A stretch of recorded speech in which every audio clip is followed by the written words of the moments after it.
Alright, what is good? Yes, it's your boy Shimmy, back-to-back videos. Today we got some more Gachiakuta, so lock the f in. Yes, you.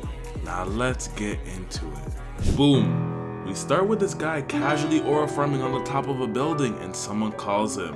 The hell, is that an Apple Watch? But he says, it's rare for you to call me unless it's about Gyal. Was good, Enjin. Hold up, you found a prodigy? Like Kakashi level prodigy? Hold on, Itachi level? Say no more. And Enjin tells him I picked this kid up in the forbidden area. Now we cut to this doctor's office and we see the old man just examining him. Enjin says, yeah, he got the power, but it's a little weird. That's why I brought him in as a janitor to see what go on with him. Anyways, you about to meet him later. Now the old man is bandaging him up and Rudo says, Lil, I never said I was joining your little cleanup crew. I told you I gotta get my get back on all them guys up there. What choice you got, lil bro? We the only ones who not gonna sell you, which is real. Then this old man yells and says you're lucky to be alive right now. They don't call it the Forbidden Zone just because there's trash there. It's also because you know who was there too. And if you breathed any more of that air, you would have got the coordination of Rudy Gobert.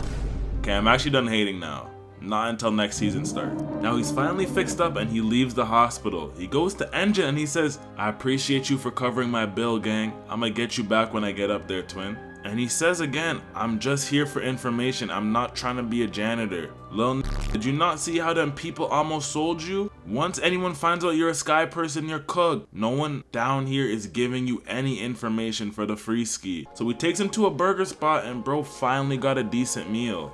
Even Rudo was surprised they got real food down here and real towns. Enjin says, aight, let me tell you what's really going on down here. Along with all the garbage, various emotions accumulate easily. And one of those things that comes from those emotions are the beasts. Basically, if a person uses an object for many years and treats it well, a thought will dwell into it and it will get the power. And they call that power Jinky. Hold on, so my Clarks can get powers or no? The Enjin says, not everybody can use that power. We need some people as background characters.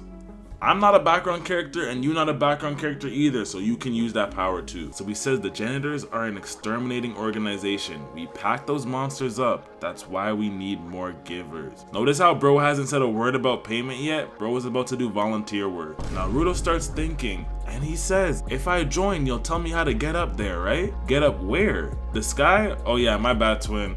I'ma keep it a bean. I don't know how to get up there at all. Huh? Didn't you say you knew? Nah, I didn't even say all that, gang. My boss is a know-it-all though, so he might be able to help you. Yeah, basically he just said, come sign this 360 deal to be a volunteer cleaner. You're not getting up there. Now Enjin says, hold up though. Who gave you those gloves? They look one of one. You sure they're not from Panda Buy? Nah, twin, my pops got these for me. He used to work at Chrome Hearts. But he says, I respect it, gang. Those gloves are tough. Make sure you cherish them. Then he gives him some bread and says, hey, use this wisely. Don't spend it all on a parlay. You giving me money, gang? Thank you. Oh, but that's the money I got from selling your clothes. Yeah, they love Dior around here. I mean, to be honest though, you can't wear it down here anyways. But he says, nah, I'm gonna go meet up with this guy who's gonna be in charge of you. You just chill here. Now Rudo's like, that's scamming ass. Bro, I'm gonna quit as soon as I get the chance. But then a cat comes and steals his bread. So he's like, no way, that pussy just stole my money. So he starts chasing it and he sees this stick on the ground. He picks it up and catches the cat. Someone comes from behind him and says, hey, that's mine. Give that shit back right now. Hold on, this dumbass stick is yours? And bro grabs it back and starts powering up. Broski said, you think you can just steal my shit and get away with it? Boom, he goes into end Rudo, but he dodges. He says, Enjin told me about you. I didn't know I was working with a bitch who steals. So he starts talking shit about his pops. And you know Rudo don't play about his pops. But he remembers Regto's teaching and he decides to apologize to him instead. So bro apologizes and this guy apologizes too and they agree to work together. Now Rudo tries to smile in his face. And he does this? This is actually how a guy will smile in your face after he took your hoe. Zanka gets pissed and he starts yelling at him again. And it's about to turn into a moment. Zanka goes in attacking Rudo. But Rudo's out here struggling and bro gets hit to the ground. But Rudo ain't going out like that. He pulls out a plunger and starts trying to hit Zanka with it. But since it was a plunger, he got shit on the man's face. And Zanka's not with none of that shit, so he's running for his life. And Rudo's just chasing him. But with that, basically, Rudo wins because he just covered the man in shit. Now Enjin pulls up and scoops them in the Jeep. Nah, no way people are throwing Jeeps into the abyss. Please, someone come give me one. But we learn Zanka is one of the most skilled givers in the whole organization. Then in the back seat of the Jeep, someone else is just chilling there. And it's this girl, and she gets right in bro's face and is touching him. And you can tell there's something about this girl, she's crazy.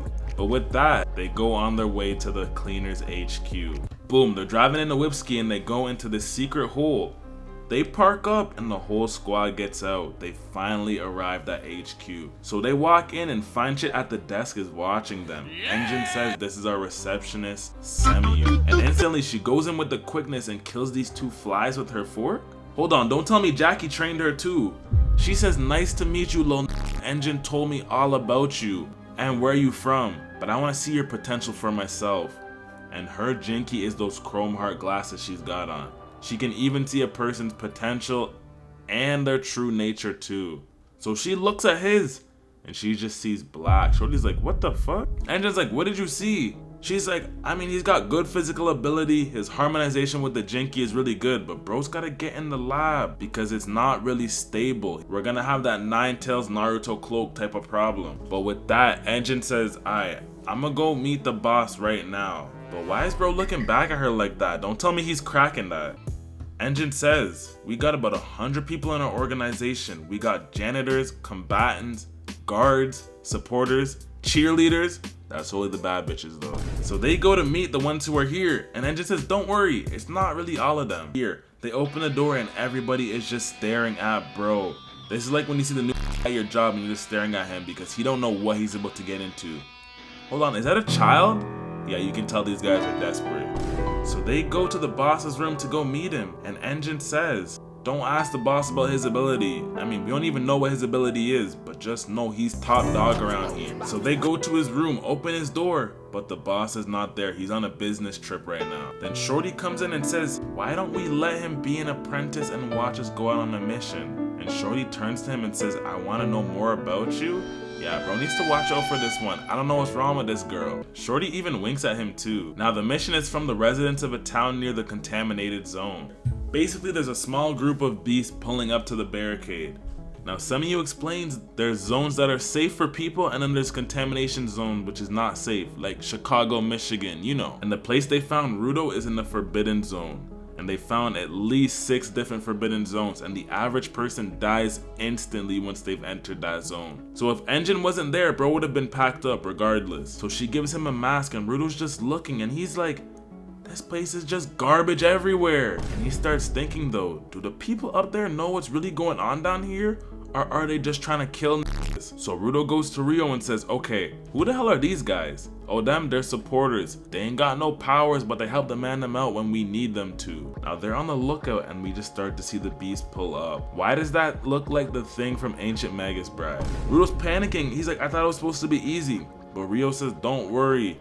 They dumb as hell and they're easy to kill. And she's right, they're literally hitting their heads against the barricade. But then they all start running like they seen red. Should we call for reinforcements? And Rio's like, nigga, I am the reinforcement. Shorty says, listen gang, if you want to be a cleaner, nah, if you want to even live down here, gotta have an ease of mind, just keep a cool head. And he says, bet, let me lock in. Then this giant ass beast pulls up. Yeah, GG's, we need reinforcement. But she says, I ain't never seen one look as cool as this. Strong opponents get me fired up. Yeah, she needs help. Who are you, Goku? It's me, Goku! Then she busts out these scissors. Hold up, 7. She uses her power and makes the scissors bigger and just destroys these monsters in one slash. Rudo's like, what the hell is going around? She's just really swinging that bitch everywhere. But homeboy says, Rio's jinky is those scissors. She's basically Ronaldo with scissors. But he says, Aelon, just because you on observation duty don't mean you can slack off, alright? And a bull pulls up right behind Rudo and it's about to take him out. But supporter homie locks in, crushes its head and throws it to the ground. Then he launches it to Riyo so she can cut it in half. Rudo's like, damn, these got no powers, but they still put him belt to ass. Now, most of the little ones are gone, and it's just that big ass one left, and it goes straight for Riyo. Now back to Rudo and the supporter. Homie's like, alright, while she's taking care of that one, let's get rid of the rest of the small ones. But Rudo sees one of them still moving. Now one of the supporter homies is walking and he trips and falls, and this beast is about to give him some rude back shots. But Rudo comes in, blocks it, powers up, but his shit is different now. Everything's going everywhere. And he's like, hold on, how do I even use my power? Luckily, Riyo comes in and ends that beast easy. Now the other supporter guy comes and says, did you clean up that big one yet? She's like, I cut it in half, but no matter how much times I cut it, that bitch won't die. She goes in again, but it keeps regenerating, and it shoots these tentacles, breaks the ground, and our dog Rudo is about to fall down a cliff again. But homeboy comes in and saves him. Riyo finally locks in, goes through the monster and defeats it. And we learn it's being powered by a vital instrument. Now after that, they go back to HQ and they're having Rudo's welcome to the underworld party, but bro is pissed because he couldn't even pull out basic ore farming techniques in front of Shorty. Homeboy pulls up on Rudo and he says, gang, I didn't even introduce myself, I'm Gris. You did good yesterday, you protected the other homie from a beast. That's a little bit of aura. But he's like, nah, in the end, you guys ended up saving me. Listen, gang, focus on what you really want to do, what you're really here for. Don't sweat the small stuff. Now let's go eat. I deadass want to know how they're even making food down here. But we cut back to this guy and we just see his eyes bleeding and his arm on the floor. He's like, gang, please, I told you I don't know where the Bob house is or where the sky person is. I've told you everything, help me. And we just see the man smiling saying, okay. Then he just cuts his head off and says, a sphere I give her? That's a crazy souvenir. Not gonna lie, that's what that guy gets though. I don't know why he's trying to romp with our dog Rudo. Now it's the next day and Semiu's fine ass takes a seat and she gets a call. What you want, bitch? Oh, you're calling for janitors? Say no more. I'll send the man there right now. So they assemble a squad and Zanka's like, why the f do we have this rookie here with us? He ain't really on shit. Bro's a real hater. But she says, nah. Rudo's here because the nature of this request. A merchant was passing through the contamination zone and was attacked by a beast and it took a cargo. But the cargo was a living person who fell from heaven. Damn, you think it was Shorty who slimed him? She says, this is already a coincidence, but maybe Rudo can find out some clues on how to get back up. Rudo says, I bet I'm there. They were gonna have Enjin come with them, but he can't come. He's got other shit to focus on. So Zanka's gonna be in charge. So basically, Enjin is the Gojo of this verse, and they gotta make sure he's gone so they can fight real opponents. Now they're on their way to the site, and Zanka's head is gassed because Enjin was talking good about him. Rudo's like, you ain't got no weapons, Grease? I got a knife, but I normally just him up with my hands. And Follow says, nah, he's got an amulet though. He be praying for everyone to get home safe. Then someone appears right behind them. Appreciate y'all for coming. But how did they get behind them? Was it flash step? Instant transmission? We don't even know. She says, I'm the merchant who made the request. I'm here to show you where the beast is. Rudo's like, it's you? Where's the sky person? Where'd you find them? Are they a girl? Are they bad? Are they a Latina? She says, I found them by chance, but they were unconscious. Rudo's seen these games before though. I said I played these games before! So he said, you better not be trying to sell that sky person. Me sell? Nah, I would never do that. I would never try to make the most amount of money in my life. Respectfully, if it's me, I'm selling that sky person every day. So they go to the building and Shorty says it ran inside. So they go in. Everybody gets ready. They don't know where bro could be hiding. Then they see someone and Shorty's like, there's the sky person, hurry before it's late. She starts pushing them and they take a closer look and it's a fucking doll. Then the floor falls and they all fall in. This guy Rudo's really been falling down holes since episode 1. Shorty's like, y'all alright down there? Yeah, we're good, but what's going on though? And Shorty says, he's right there, and her face starts melting. Then these two pull up. So yes, they officially got backdoored, and these two are vandals. Gris tells the grunts, hey, go secure a route. Me and Follow will escort Rudo out of here. But be careful because these are some slimy Rudo's like, hold on, I can fight him. But he really hasn't fought anybody yet. He's fought regular people. So as the big dog here, Zanka walks up to them ready to do a 2v1. You hoes are really only here for sky people? You just trying to make a bag. Nah, we ain't even trying to sell him. We want to know more about heaven. Because how did that man survive crossing the border? Which is a great question. How did he survive that fall? And Zanka's like, border? Is this hoe okay? He says, listen, I don't care about none of that. There's no trash beasts here. Nah, there ain't none, but I got dolls here, and she makes a bunch of dolls appear. Zanka goes in quick, hits one easy, but it was a trap. Professor X was hiding in the clay doll and hits him to the ground. You really forgot about me, gang? And Shorty says, now, where's the real one? and they all start swarming him, and he gets a rude punch again. Now it's looking grim for bro. He can't even use a big attack to wipe them out, and he says, "Alright, y'all got me fucked up." He tells them about their powers to their face. He said, "I understand it now." And he hits the ground, does that tough move again, and instantly goes and packs those two up easy. He's like, "Damn, that's all y'all got? Y'all are easy as hell." But then someone appears right behind him and says, "There you are." Alright, that is all for this episode. Make sure to like, subscribe, comment down below. Listen, told y'all boys gonna be 2 episodes this week. Even though I'm sick, that's real work ethic. They're not doing it like I am. You see me? But yeah, I appreciate all the love, all the support. We're gonna keep grinding, keep going, keep showing, keep rowing, keep flowing. But yeah, let me know what else you want to see. If you want me to keep doing weekly stuff, if you want that AOT, let me know. It might take me a little while, not gonna lie, but let me know. I'll start watching that just now. And yeah, appreciate all the love, all the support. Catch y'all boys in the next video. Peace.